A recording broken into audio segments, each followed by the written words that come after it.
so many ways it's hard to count, but I'll give you an example. I've talked in some of our other questions about the center heart being the center that has to do with our security and our, I think our ability to go beyond fear. And when I was 16 years of age, my parents were divorced. I became the de facto father figure in the family. I was the oldest, and I came to feel very responsible for my brother and for my sister, and even for my mother, who as a single parent was working and trying to support the family. And that is not unusual today. In America, I think the figures are probably over 50% of marriages end in divorce. So I know many kids today face what I faced at that age. And whether we like it or not, it does bring about insecurity. It does bring about to have to face those feelings at that age is not something that someone of that age should have to do. And of course, the lead up to the actual event was years before that as well. So it started well before I was 16, as it often does, before things really go south. So I think when I came to Sahaj and I first started to meditate, I had a very steady rock-like feeling in the center of my chest. When the energy would awaken, it would rise to that point and it would stop. And I could feel it very tangibly.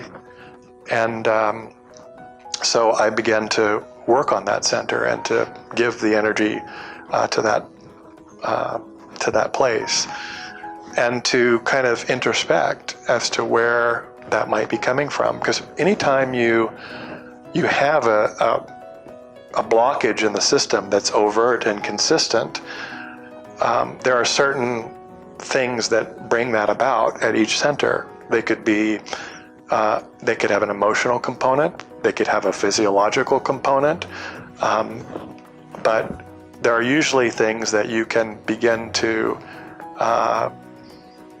examine that would give you hints as to why that's occurring. And in meditation, it became very apparent to me that this was a holdover from that time of not having a father in the house and not having someone that I could depend on.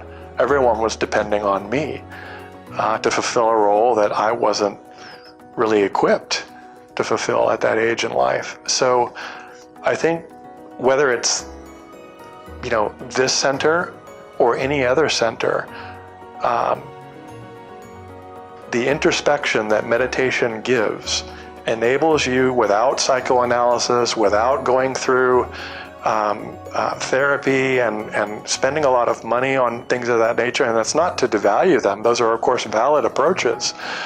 But I think at least for my own part, I've been able to look back on the things in my life that have shaped who I had become before I started to meditate, and put them in a perspective and understand them from a different perspective, and quickly get to root causes and not try to address them by coming to some kind of a mental understanding about them, but to deal with the subtle result of some of those things at the level of the centers, and then that coupled with the understanding of where they came from and with the process of meditation, enable those things to be overcome and to be released.